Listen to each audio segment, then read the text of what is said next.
This is a recording from the More Than the Score lecture series at the University of Virginia, made possible by the Office of Engagement's Alumni Education Program. On September 6, 2008, the Director of Athletics discussed trends in intercollegiate sports and talked about how UVA is being affected by increasing financial pressures. Craig Littlepage is introduced by Tom Faulders, the president of the UVA Alumni Association. With Craig Littlepage, you can pull down pages and pages and pages of bio information, and I did that. But I thought I'd spare you all that. I think it's well known Craig has been the athletic director here at the University of Virginia since 2001. Before that, he was working also in the Virginia Athletic Department. It's one of those where a person who was working in an organization got promoted, and it was well-deserved.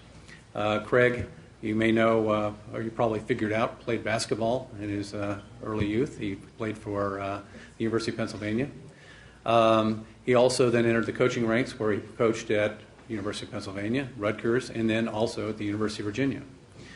Under Craig's leadership, the athletic department has made huge strides in moving all of our NCAA and other programs ahead. You may not know, but the University of Virginia last year had more ACC championships, more scholar athletes than any other school in the ACC. And Craig's operation has not been without a bit of controversy, reseeding policies and so on. And I think they've handled that extraordinarily well. So without further ado, I'd like to introduce Craig Littlepage.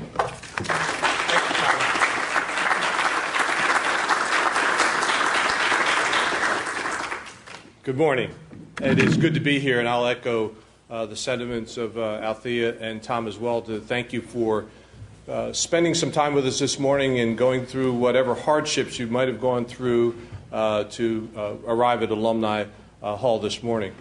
My topic is emerging trends in intercollegiate athletics. I plan to speak for maybe 15 or 20 minutes and then allow time for observations, questions, and answers.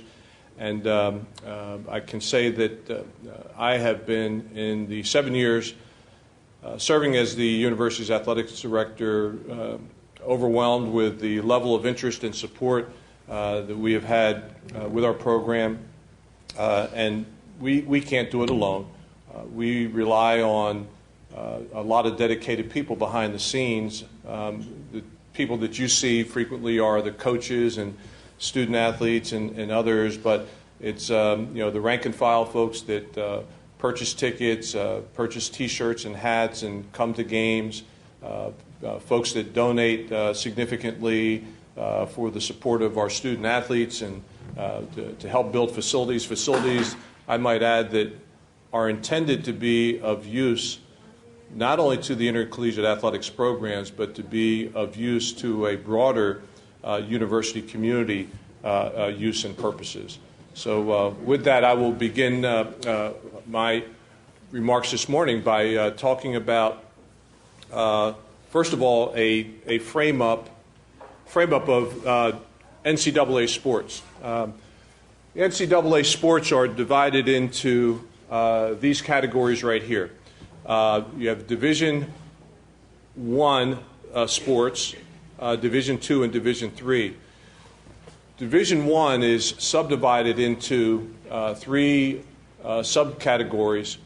What used to be called Division 1A, the top of the food chain in terms of intercollegiate sports programs, is now called the Football Bowl Champion subdivision. Okay, so when you hear of the acronym FBS, or you hear of championship or bowl subdivision, that is what used to be referred to as Division 1A. The football championship subdivision is, in broad terms, what used to be 1AA. These are programs that sponsor football, but not at the level where they provide the full financial support, grant and aids, scholarship support to student athletes. And then those Division I sports that don't field football programs, that don't sponsor football programs, are now in a category that's merely called Division I sports. In this top of the food chain of Division I sports, there are requirements in terms of what it is that is needed to qualify as sponsoring a division, a bowl championship division, subdivision sports program. There are scheduling requirements, as we see here, attendance requirements, sports sponsorship requirements, and also financial aid requirements. And broadly speaking, a program would need to have 16 intercollegiate sports and a minimum of 8 sports for women's programs, 6 sports for men's programs. One of those men's programs has to be football, and it would have to be football with the following specs, as I'll mention in just a little bit. Your football program has to, over a certain period of time, average 15,000 fans in order to qualify as an FBS playing member. 60% of the football schedule has to be scheduled against similarly situated FBS programs. In basketball, scheduling requirements are also in place, and you can play in basketball no more than 4 schools, no more than 4 opponents that are not at a Division I status. That would be all 3 categories of Division I status. In addition, on the men's side, at least 1/3 of your competitive schedule has to be played at home. On the women's side, you just have to play all but 4 of your games against Division I opponents. The other requirements relate to the financial aid requirements. In football, you have to have at least 90% of the full allotment of 85 scholarships that are offered. And as well, overall, there have to be 200 equivalencies, 200 FTEs in your sports programs, or the equivalent of $4 million that's allocated toward financial aid to your student athletes. So those are the basic components of a football bowl subdivision athletics program and what's required of it. The types of things that keep me and keep my colleagues up at night, I have put in the category of major issues, okay?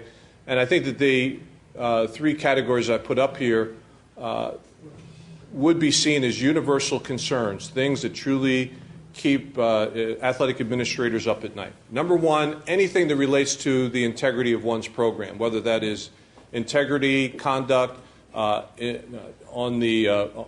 the conduct of the program, NCAA-related matters, conduct as it relates to academics and other interactions around the university community, conduct, et cetera, in terms of the other people in the program, your coaches and your other staff members. The second big concern that we're all grappling with is the need to be able to continue to generate sufficient revenues. This is particularly important because we are in an endeavor where a lot of what we do in terms of expenditures, is beyond our control. When the cost of scholarships go up at the university, our scholarship bill goes up. We, right now, for example, invest about $11 million in scholarship support, another $1.2 million in terms of summer school aid support to student athletes. So when the university has a 7% increase in tuition and other costs, that hits our bottom line as well. When there are fuel surcharges on plane travel and other travel-related expenses that go up, that hits us in terms of our bottom line.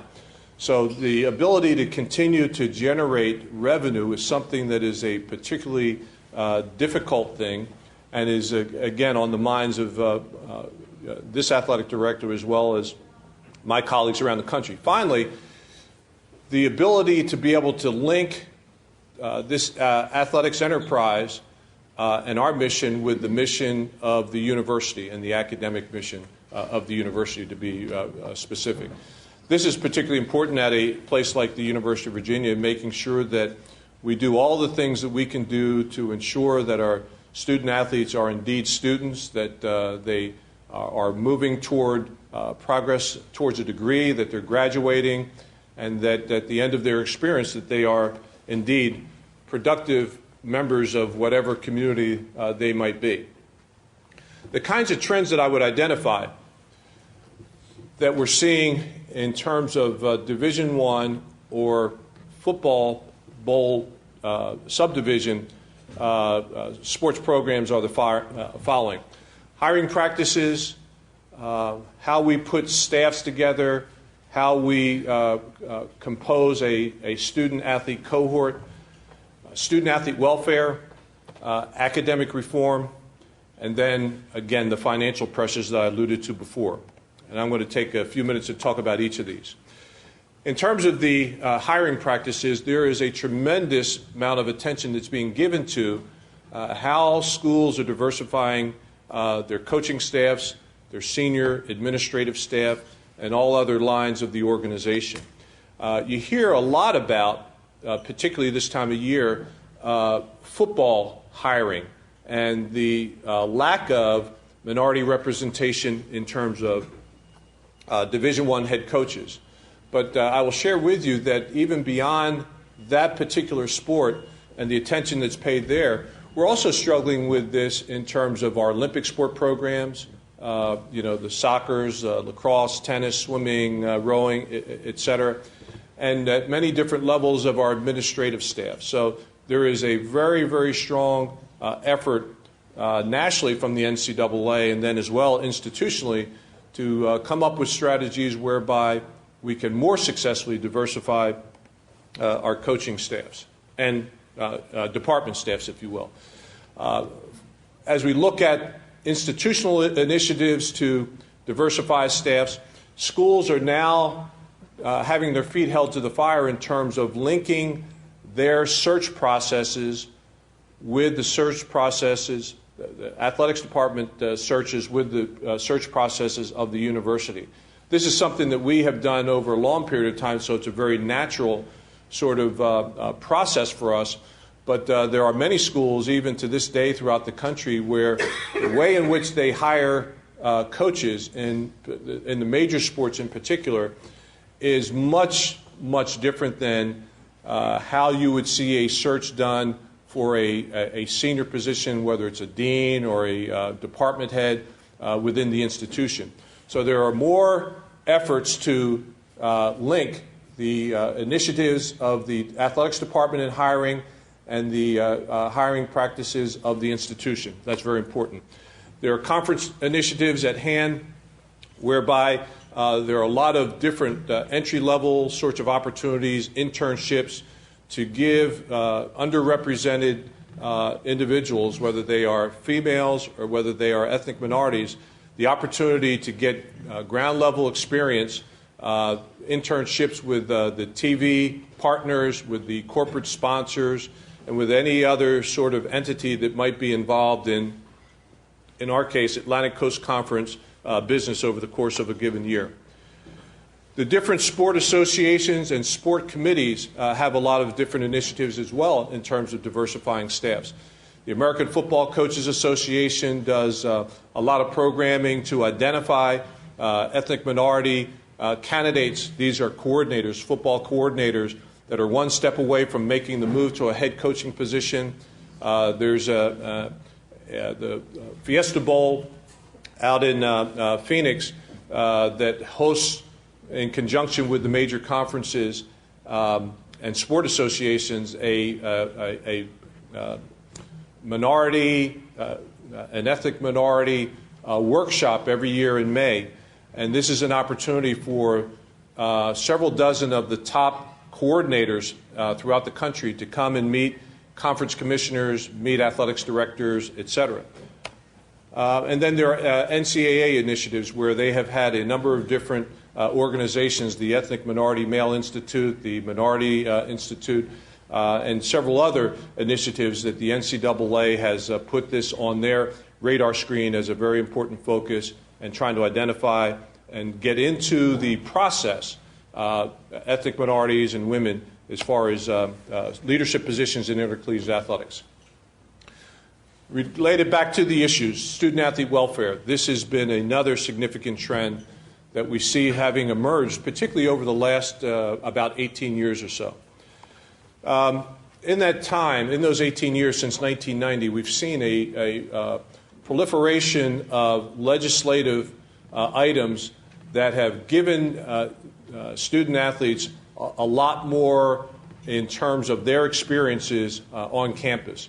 And when I say a lot more, everything from giving student athletes a seat at the table at the NCAA convention and allowing them to have a voice in terms of those major discussions on topics and legislation that impact them directly, and permissive legislation in terms of a number of other things that directly benefit their experience on the respective campuses. As an example, years ago, a student athlete that was on a grant and aid from the institution could not work during his or her academic year. They could work in the summer, they could work between terms, but they could not work during the academic year.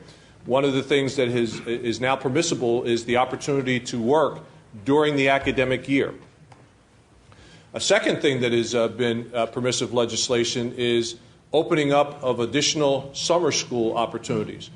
Historically, and again, we would go back maybe 10 years or so, you saw in summer school basically your football team and your two basketball teams that were on their campuses attending summer school as part of the grant and aid program. That is, that the summer school was funded. You had students from other sports, but by and large, they were funding their own summer school. The NCAA a number of years ago opened up the legislation to permit any student athlete prior to initial enrollment, first of all, or I should say, opened up grant and aid opportunity in the summer for all student athletes, but then for the incoming student athletes who previously were not given the opportunity to come in on grant and aid, these high school kids that just graduated from high school are now permitted, prior to their initial full-time enrollment, to come to their campus, come to summer school on scholarship. Now, these regulations, these legislative regulations related to summer school are basically in response to the other topic that I mentioned earlier, the academic reform and beefing up and enhancing the academic performance of student athletes overall. So the idea that a student athlete can come into the summer, get 6 credits, 9 credits under his or her belt, and then as they start classes at the beginning of September, have a head start, not only in terms of what they have put on their academic profile, but also in terms of gaining a familiarity with the institution, getting to know the different deans, faculty, getting to know where different buildings are, et cetera.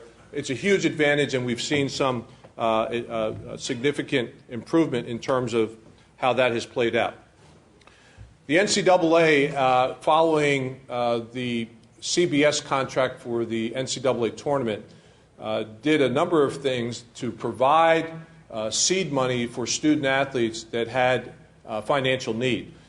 Previously, when this was started, it was called the Needy Student Athlete Fund, N-E-E-D-Y, Needy Student Athlete Fund. And this was money directed to the institutions from the NCAA that would provide for the student to have the ability to buy a winter coat, to buy a shirt and tie, or a nice dress and a blazer, or to a number of different categories for which a student could apply for these funds in order to enhance their experience at the school. Again, the terminology Needy Student Athlete Fund was first used.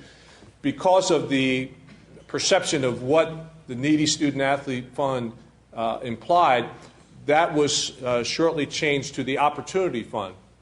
And also they opened this up to even more student athletes on campus.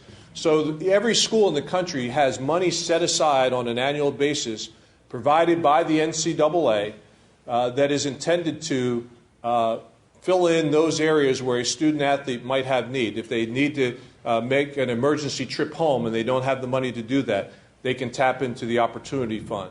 If they have some course materials that aren't provided by the scholarship, they can tap into the Opportunity Fund to do that. So a lot of times when you hear about student athletes should be paid and this and that and the other, please understand that student athletes do have at their access a number of different things beyond just a scholarship. They have things like the Opportunity Fund, Those that have full financial need, have access to Pell Grants.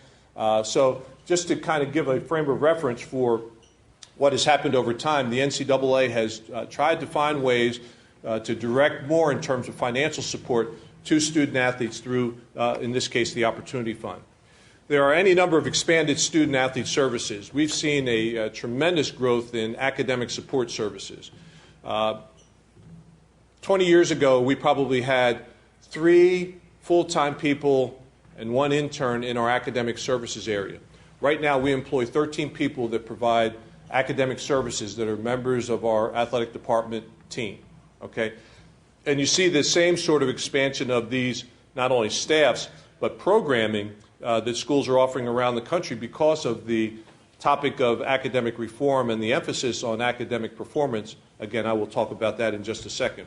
But even beyond academic services, where you see life skills programming, you see sports nutritionists, sports psychologists, there is a trend toward providing more of the services that will allow for a much more successful experience as a student athlete navigates his or her way throughout the college experience.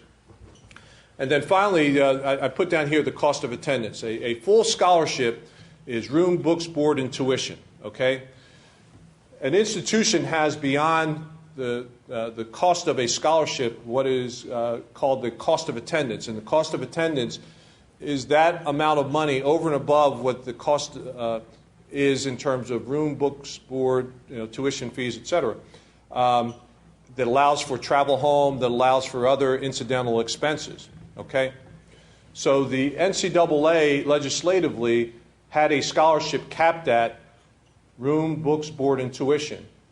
But students at an institution have this incremental amount of maybe $2,000 or more that would be tacked onto that, which would be, quote, the cost of attendance. Several years ago, a number of student athletes filed a class action suit against the NCAA. The case is called White versus the NCAA. And they filed suit against the NCAA for restricting the amount that a school was able to provide for a student athlete that was on full scholarship. So just recently, back in August to be specific, the NCAA had a settlement with the class action plaintiffs, and now there is a $10 million fund set aside for student athletes roughly that were attending football bowl subdivision schools between 2002 and 2005. These student athletes have the opportunity to file for additional resources that they would have gotten in terms of these things that I mentioned before, travel, other course materials, et cetera. So again, the NCAA is moving toward finding ways of providing more in terms of the experience in the student athletes' lives. In terms of academic reform, back years ago, in the early 1980s, we came up with this thing that was called Proposition 48. Proposition 48. What was it? It basically put, in terms of initial eligibility requirements, these stipulations on entering student athletes. Okay, every entering student athlete, to be eligible for participation in his or her first year, had to have 11 core courses. They had to have a minimum of a 2.0 grade point average, and they had to have a 700 SAT score. When this first came out, there were any number of different studies that were done to figure out if this was a legitimate way to measure or project future success, future academic success of student athletes. There were any number of studies, very, very controversial in terms of a number of high-profile coaches who felt as though these requirements were created a very unfair situation for African-American student athletes in particular. So shortly thereafter, there were additional proposals that were put on the board, Proposals 16 and Proposals 35. What they did was, and the key objection to Proposition or Proposal 48 was what was said to be an arbitrary 700 requirement on the SAT scores. So the proposals 16 and 35, the successors to Proposition 48, increased the number of core courses up to 13, but it took away that mandatory 700 score and the corresponding 2.0. And what it then created was what we refer to as a sliding scale. So the higher the grade point average is, the lower that the SAT score could be. Conversely, the higher the SAT score, the lower that the grade point average could be. Then we had in 2002 in particular, proposal 2002-22B. This increased again the core course requirements, added another core course. And then what we have right now is proposal 2003-26, which has a number of different pieces to it. But the significant piece is that it has increased the number of core courses. So we go from 20 some odd years ago where 11 core courses were required to now where 16 core courses are required, core courses being academically oriented courses. And for each of these academic areas, there are certain units that are required in math and certain other units that are required in the other subject areas. So you have 16 core courses and you still have this sliding scale corresponding GPA and standardized test score, either SAT or ACT. Okay, as we continue with the discussion of academic reform, what we're seeing in addition to this, in this APR, academic progress rate, we're seeing a number of different things that are intended to ensure the academic success of student athletes. There are tougher continuing eligibility requirements, and by that I mean that whereas years ago a student athlete had to be eligible for competition on the first day of class, if they were eligible on the first day of class by NCAA standards, they were going to be eligible on the last day of class. So you're certified for eligibility once during the academic year. Schools have the opportunity or had the opportunity to have different requirements, but the NCAA standard was one certification once a year. Once you're certified, generally you're going to be good until the end of the year. Now, students are certified semester by semester. So you can't enroll and get certified as eligible in the fall, goof around, and not be eligible in the spring semester. Okay? So that's a huge change and a significant and important change. There's more monitoring, in other words, semester by semester.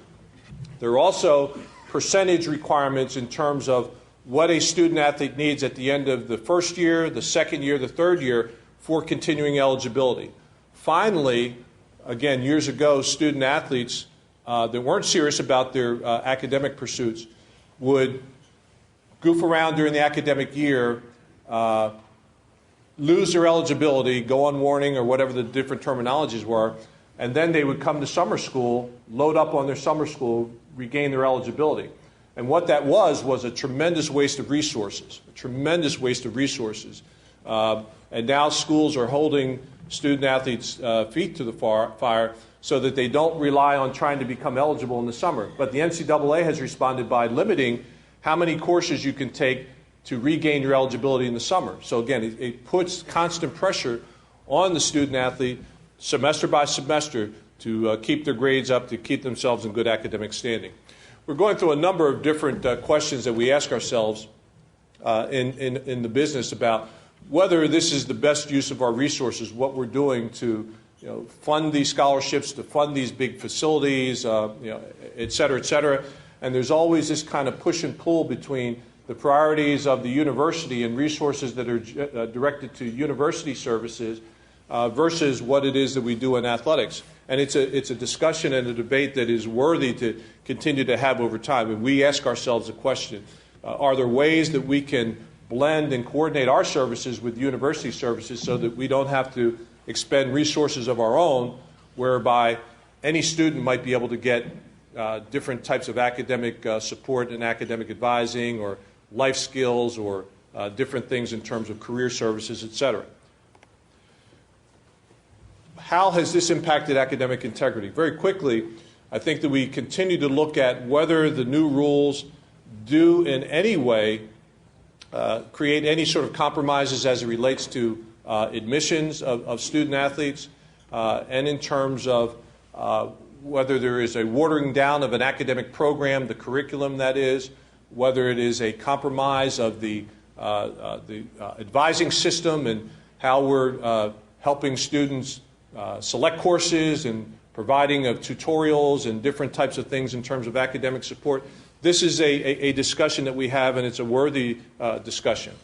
And are all these things adversely impacting any different segment of our cohort group? Okay, in terms of the financial impact, financial pressures, you hear the terminology all the time, arms race. We're in an arms race. Everybody's keeping up with the Joneses, et cetera. And I can share with you that there is a tremendous amount of pressure that we face trying to keep up with the competition or trying to stay ahead of the competition. There are different things that we look at in terms of the Director's Cup and how we measure our program and so forth. And everybody is in this athletic enterprise at the football bowl subdivision level of trying to provide as much as we possibly can in terms of scholarships and student services, in terms of great facilities to attract prospective students, et cetera. That's what we're talking about when we talk about the arms race. There's increased competition. Everybody wants to be at the top of the line in terms of their respective conferences, or they want to be at the top of the line in terms of the national scene. You're seeing more schools that are applying for Division I status, schools that are going from Division II, hopefully making a jump to Division I. There's now discussion about Canadian institutions that want to get into NCAA sports. So the competition is increasing over time. Commercialization. In order to run a program, as I said before, we have to continue to look at different ways of generating the revenue that it takes to fund the program. If we do the same thing this year that we did last year, we have to generate 10% more in our budget to do what we did last year because of these things that I talked about before, the costs that in many cases are beyond our control. That means that we have to go to, and sometimes sponsorships and corporate entities, and look at other ways by which we can generate the necessary funding to run the program. The financial pressure has also been one of the facilitating factors of this conference expansion that we saw a number of years ago, where schools are moving from one place to the other. From an ACC standpoint, the reason to go from 9 members in 2004, 2005 to 12 members was because adding 3 schools meant by NCAA rules that the ACC could sponsor a football championship game, a game that could bring a windfall in terms of the revenues projected by ticket sales, TV, corporate sponsorships, et cetera. That's the reason that schools were moving around from one conference to another or from independents into conferences, et cetera. The football playoff that's long been talked about, one of the reasons that that is on the table and people are urging in terms of the athletics administrators, a football championship game in Division I or the football bowl subdivision would be a windfall in terms of the revenue that could be generated. And that's something that's being looked at very seriously. The NCAA tournament, expanding the tournament beyond 65 teams. Okay, the reason that that might be considered is because of incremental revenue that could flow as a result of having a bigger field, having a larger tournament, a longer tournament, et cetera. Okay, and then the final thing, dashboard indicators. This basically relates to a new thing that has just happened in NCAA sports. We know that this model that we have is not sustainable in terms of 7 to 10% growth every year in athletics. It far exceeds the growth that we see in expenditures at the university generally. So we know that it's out of hand, and we're trying to find ways of bringing this sort of thing under control. So the dashboard indicators basically are similar to what you see at an institution generally. It's benchmarking of the financial data that we compile and work from in an athletics department. And what it does, it allows for apples-to-apples comparisons in terms of schools of like-minded approaches in Division I institutions. So it really does provide a system of accountability, and it also, I think, ultimately, as we go further and further in time, will allow for this information, this comparative information, to influence our decision-making and doing things that are much more business-minded, much smarter from a financial standpoint. So the hope is that there will be a higher level of fiscal responsibility and as well institutional accountability. That is that senior budget managers at the institution and athletic administrators can trade, can share information, and the athletics officials can use that sort of institutional mindset and those eyeballs to be able to guide different decisions that we might make on an ongoing basis. So that's basically what I wanted to talk about this morning, give you kind of a frame-up of what we're dealing with, what the emerging trends are. And at this time, I'd be happy to answer questions that you might have. Greg, Tim Atkin. Yep. The financial thing, it seems to me, has gotten way out of hand. And as you were talking, I was thinking about the owners of various National Football Leagues, and they came up with a cap system. And I was wondering if in the NCAA they considered to deal with the cost, put a cap either by conference or however you want to do it, but to take the burden off you, because one time I thought it would be nice to take the requirement of funding the athletic program and put it on the university, because the biology department doesn't raise its own money, but they sure make the athletic department do it. Right. And I've lost that battle. Okay. But in terms of the cap, it seems to me it's worth wondering how whether that's been thought of. The answer is that was attempted a number of years ago. And we had, in 1990, thereabouts, a trend which was to cut expenses in NCAA sports. So there was a mandatory 10% cut across the board in everything. 10% cut in scholarships, 10% cut in schedules. One of the things that was in that era was in men's basketball, when they started to cut back on staffs, they went from a full-time assistant coach to what was called a restricted earnings coach. And this was a coach that was only going to be able to make a certain amount of money. Okay? Fast forward 8 years, the NCAA was taken to court and lost a significant settlement as a result of what was called a restraint of trade. So the idea is a great one, but the practical application of it, we've been down that path once before, and the NCAA had to pay tens of millions of dollars to a class of assistant basketball coaches who, over a period of time, had their earnings capped at a certain level. So that's part of the answer. It was tried. Now, there probably are some things that we could do in terms of some of these other pieces, the schedules, and I have been in many discussions with basketball coaches who think that their schedules are too long. A lot of basketball coaches want to play fewer games. But if I decide to, instead of playing 32 games in a season, play 27 games, but North Carolina State says, we're going to be at a significant recruiting advantage. What kid wouldn't want to go to a school where they could play more games, et cetera?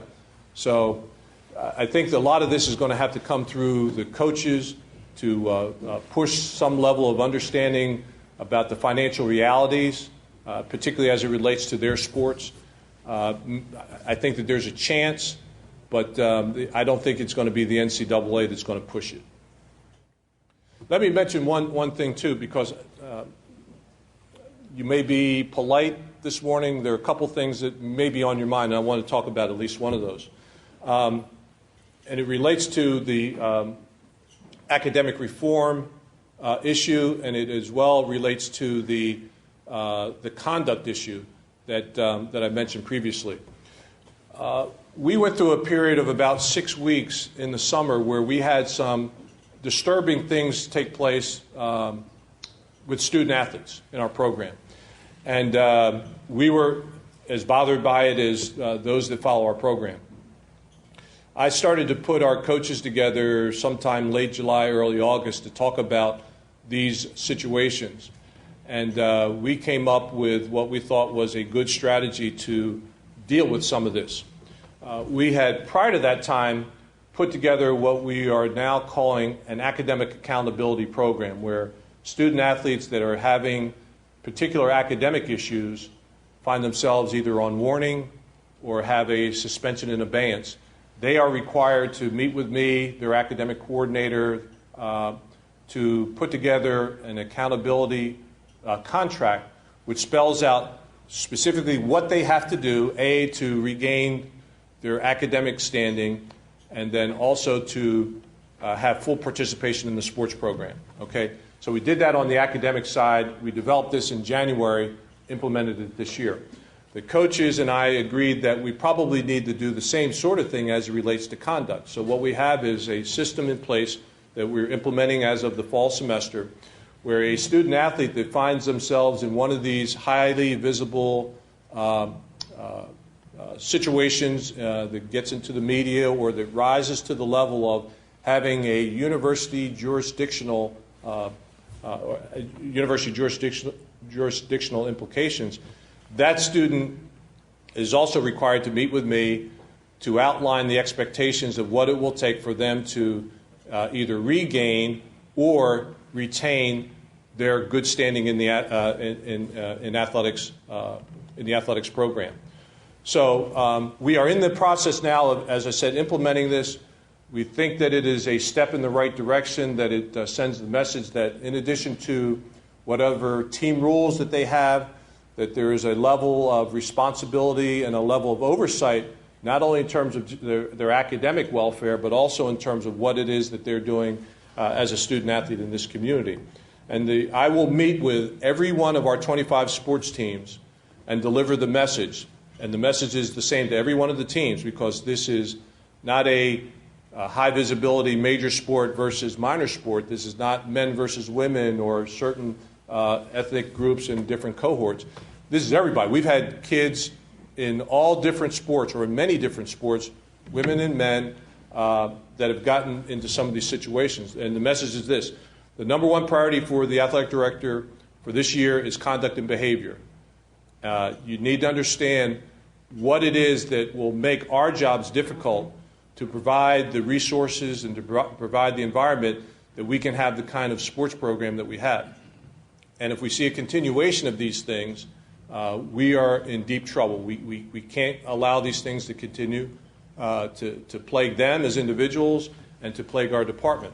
So I've asked them generally to understand that everybody got here as a result of somebody else. Loving parents, families, high school coaches, teachers, whatever the case may be. Respect these people. Think about these people that you might be letting down. Just think about them and respect them. Respect your teammates, respect your sport, respect your athletic department, and respect the university, for crying out loud. And so anyway, that's kind of where we are in terms of trying to raise the bar and set a standard that they know that it's not just now what it is that my coach requires of me, but it's what's now is required of me in terms of conduct in my entire experience at the university from the Department of Athletics. So for what that's worth, I thought that I would throw that out there because it does connect with some of the things that you've seen over the last several months, and we think that over time this will create a much, much better environment in terms of what our student athletes are doing. So if you wanted to ask a question about it, hopefully I answered it, but if there's a follow-up. Yes? Could you talk a little bit about the philosophy of scheduling the first or second best team in the country in Tucker, Charlottesville? When we lose by 52-7, isn't it tough on the players and humiliating the fans? And is this an overall good thing or is it a money thing? Well, when you schedule a game, you certainly don't expect to lose. You don't schedule to lose. Secondly, when we scheduled this game, our projected team was much different than the team that we put out there. Again, those are things that we did not anticipate, and certainly we were not going to be in May of 2008, June, July, able to call Southern Cal and say, we had a number of kids that we were counting on, we can't play the game. So We played the game with the anticipation that there would be a number of different players out there that weren't out there. That's all part of it. We scheduled this game because we want to make a statement about our program that that's the kind of program that we want to be compared to at some point in time. Yes, it was difficult to lose the game. Nobody wanted to lose the game. That we didn't schedule the game to lose it. We scheduled the game to go against one of the best in the country and to see where we stood.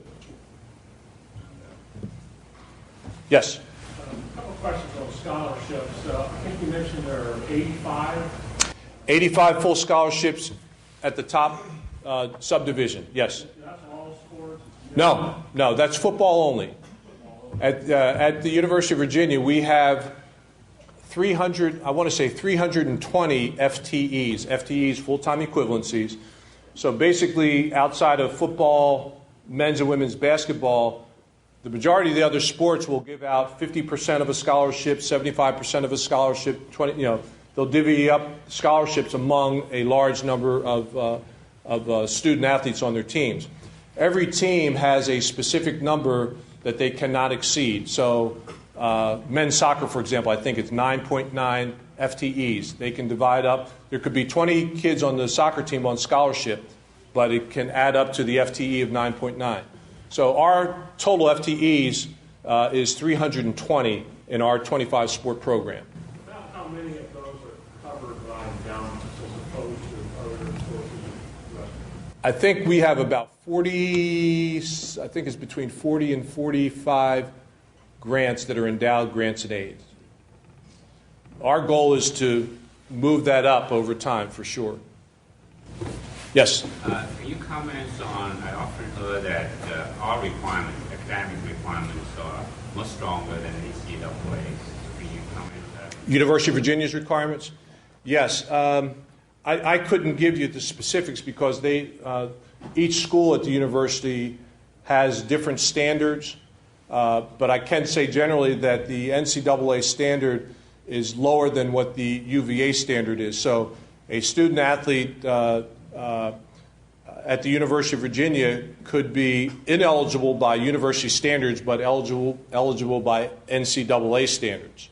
Again, I don't know the specifics of each school and the different requirements, but I will say that the NCAA requirements have been enhanced over time, and they are closer to what the University of Virginia and other competitive institutions' academic standards are. But every school has, not only school at the university, but every institution nationally has different academic rules and regulations, different standards for good standing, et cetera. Clark? It seems as though there's an increasing trend that a lot of the athletic programs around the nation are operating at a loss. And unless you're in Ohio or Texas or a football team in the SEC, where you're netting about $5 million, where opposite trend for many universities where we're losing $5 million a year. What type of strategies are universities and conferences doing in order to counteract that balance and gain a little bit more market share? Yeah, the question for those in the back, if you didn't hear it, what are conferences and schools doing to close the gap so that they are not running deficits and generating sufficient revenues to run the program or controlling costs? Is that a pretty accurate reframing? I would say that on the part of the NCAA, first of all, it is involved in a number of different commercial ventures intended to add value to the NCAA brand. So this blockbuster CBS TV deal, $6 billion TV deal for the NCAA tournament that was an 11-year deal, that's an example of that. And then different pieces of the NCAA tournament that market tickets differently, that create different sponsorships at a high level, et cetera. Similarly, conferences are involved in the TV negotiations. They're also involved in the generation of revenue through sponsorships and that sort of thing, corporate partners. And then the schools, I think, in addition to multimedia rights, licensing, ticket sales, more and more are, like the institutions generally, involved in philanthropic initiatives. So everybody now is raising money. I don't care if you're at the #1 school in the country in terms of your athletics program or the number 340th. Everybody's raising money because everybody has the same sort of financial issues. Some just have more commas and have the decimal at a different point, but we all have the same sorts of problems. And there are probably a dozen schools, Ohio State, Texas, Florida, they're printing money at those schools, because of the size of their facilities and TV contracts, et cetera. But the rest of us are really struggling to put this together. And I think that it has to be a combination of new types of revenue streams, which, quite honestly, in an economic downturn is difficult, and controlling cost, or in some cases, cutting cost, and making some difficult decisions on the expense side.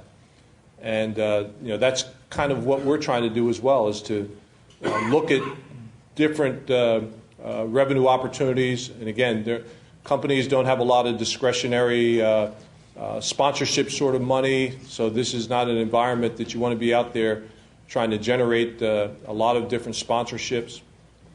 We're, as many people know, very aggressive in terms of our fundraising appeals. Those are intended to fund scholarships, to fund summer school, provide academic support, build facilities. And I would say that what we have tried to do, as I mentioned before, to show a level of responsibility, institutional responsibility. When we improved the football stadium, we didn't want to go into an $80 million campaign for a facility that was going to be used 6 or 7 days a week. We had to come up with something that brought added value to that facility on a near everyday basis. So some of you might not realize there is a university unit, the University Career Services, that is actually a tenant in the Bryant Hall of the football stadium.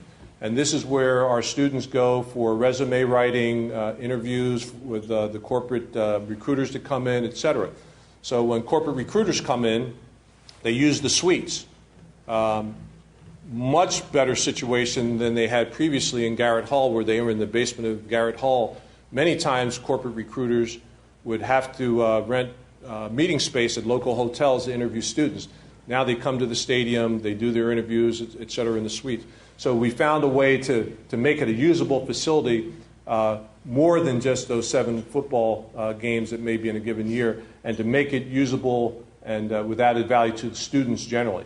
Similarly, with the John Paul Jones Arena, we didn't want to build a facility that was just going to be benefiting the 2 basketball programs. So it was built with a multi-use strategy in mind, where we could attract shows and concerts and convention sort of business, et cetera, and do things that we were not able to do in University Hall or other university facilities, bringing added value to the university community, the Central Virginia region, et cetera.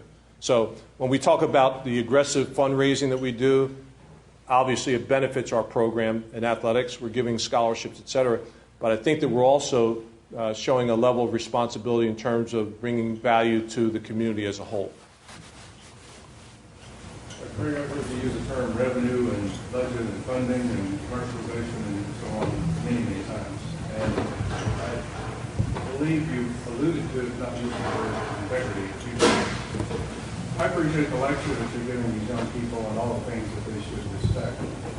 And I think Virginia stands pretty much apart from all the other schools who have sacrificed a lot of what most of us learned here at the University of Virginia for the sake of commercialization and the things that go along with that. I would add to that list of things they should respect is respect for self, because, and certainly the role that they're in as leaders, as role models, as possible mentors. And to advocate that, I think, is not consistent with what we teach and learn here at the university. So there's just another facet of that respect business. And a lot of those lines... Can I just interrupt for a quick second? Part of my discussion with the students is that notion of respecting yourself. And what that means is that the athletic director, I'm looking for leaders. I'm looking for people that are willing to intervene. I'm looking for people that have that gut instinct that tells them when something bad could happen. And you have got to be willing as a student athlete, with respect for yourself, respect for the university, et cetera, to stop and think and say, I'm not going to do that. You have to be willing to stop your teammate, your roommate, your suite mate, because we all have the instinct of knowing when something's going to go bad. I need people that are leaders and that can do those things, make those tough decisions. Those decisions don't make you popular in the short term, but in the long term, that's what a teammate and a friend does.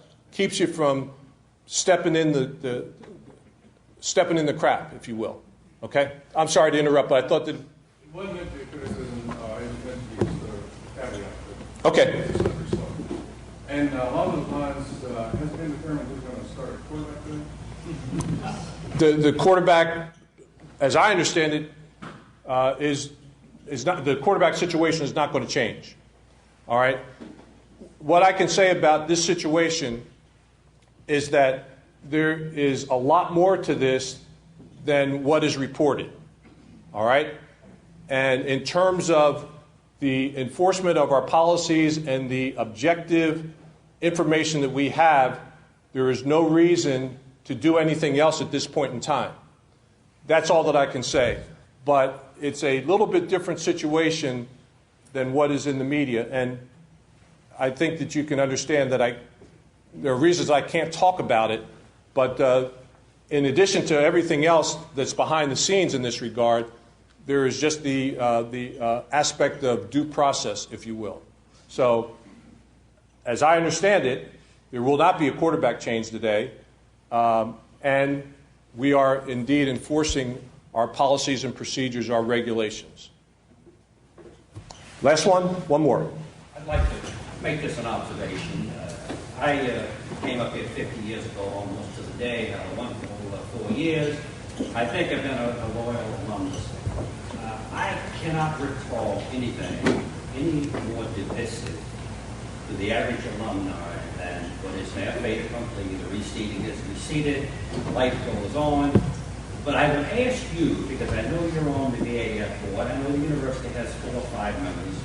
Everybody just kind of walks away from this and says, don't ask me, ask the VAF guys, and they cover up.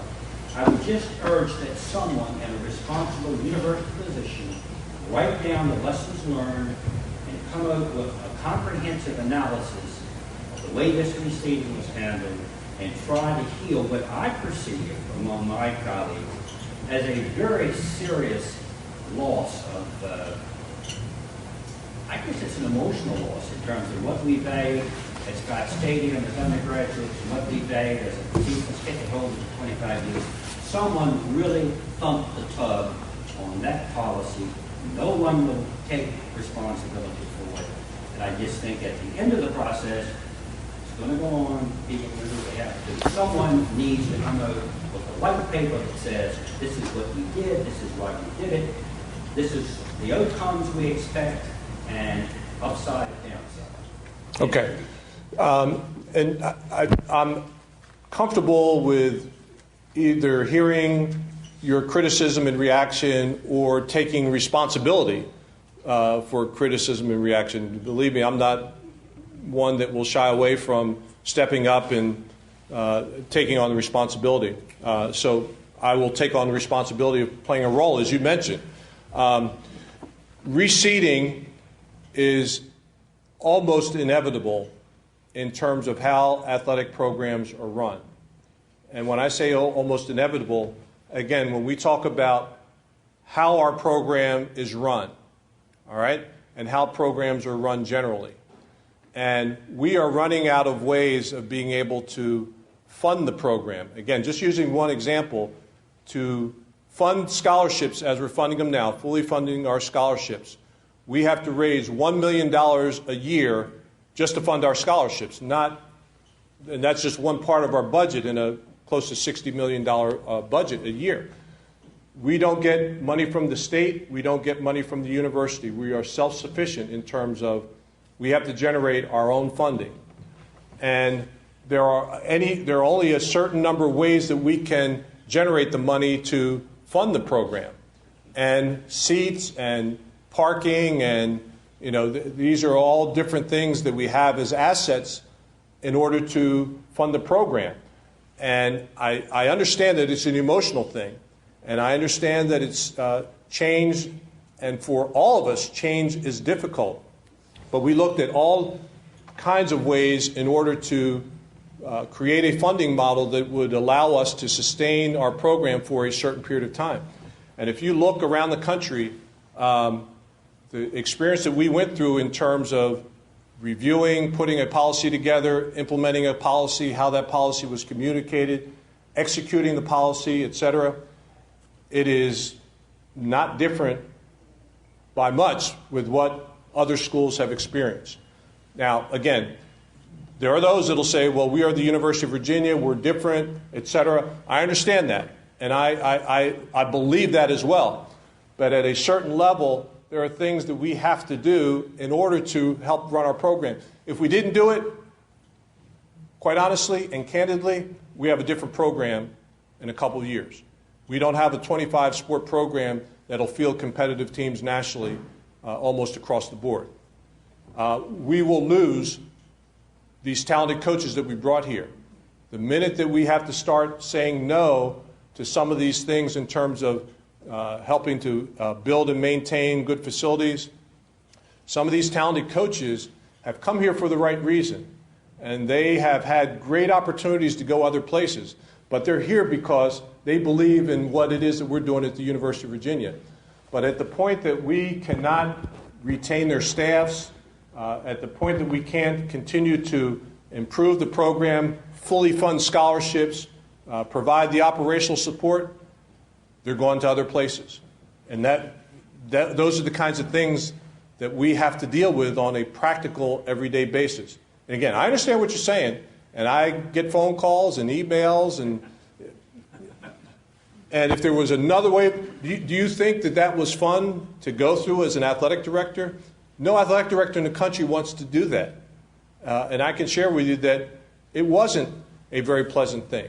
But as we looked at all the different options, it was either to do that or change our program. Which do you want? That's a rhetorical question. Okay? 52-7 loss to not making any less pain. Oh. But anyway, life goes on. I appreciate your candor. Okay. I can take one more. If there isn't one, okay, right here. After that part, I'll give you another one. The sign ban. I mean, where the university's going up with, it's an easy hit to say Mr. Jefferson University is now infringing free speech. Where do we go from here with regards to that? Okay, let me try to. It was about the ban on signs, and I'll give you a little background on this. It was intended to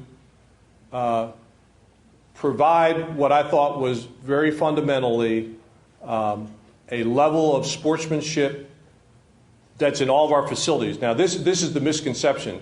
Many people saw this as a football or basketball situation that we're trying to keep people from saying negative things about either a coach or a player.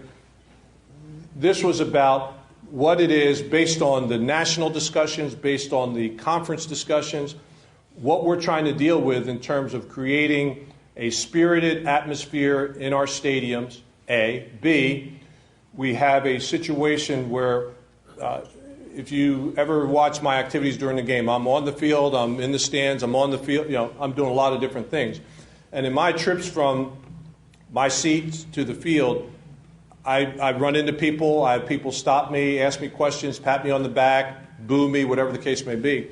And I can't tell you the number of times I hear the complaint about the doggone people in my section or standing up holding these signs, and it goes on and on and on. Some of our most difficult issues related to signs and facilities are not in football and basketball, but in sports like field hockey and soccer. And I had an email earlier this week from a parent of a prospective student athlete who had attended an event in one of our sports, I won't go into detail about it, who was just irate with the things that he heard and saw in one of the sports venues, to the point that he said, my son has crossed the University of Virginia off his list. I have to be responsible for how our program is promoted. And if there are things that are happening in that stadium that keep us from being able to provide a welcoming and positive view of the University of Virginia as it relates to our coaches' ability to recruit talented prospective student athletes, I've got to think about that. So again, I realize that it's changed, and I realize that for some it's contrary to everything that they believe in. I don't mind people yelling and screaming and doing whatever they have to do, but when it reaches a level where it's vulgar, it's obscene, and by any measure it's offensive to families and young kids, etc., again, I've got to be concerned about that. So the difficulty is that we can't be the censors. We, our event staff, can't be the people that pick and choose what's offensive and what's not. We went down that path and found out that there's no way that we could stand on that. We either let the signs in, grit and bear it, grit our teeth and bear it, or we don't let signs in. And at the end of the day, I thought that this was worth a chance. Again, I'll take the responsibility, and that's part of my job, and we'll see how it works out. Thank you very much.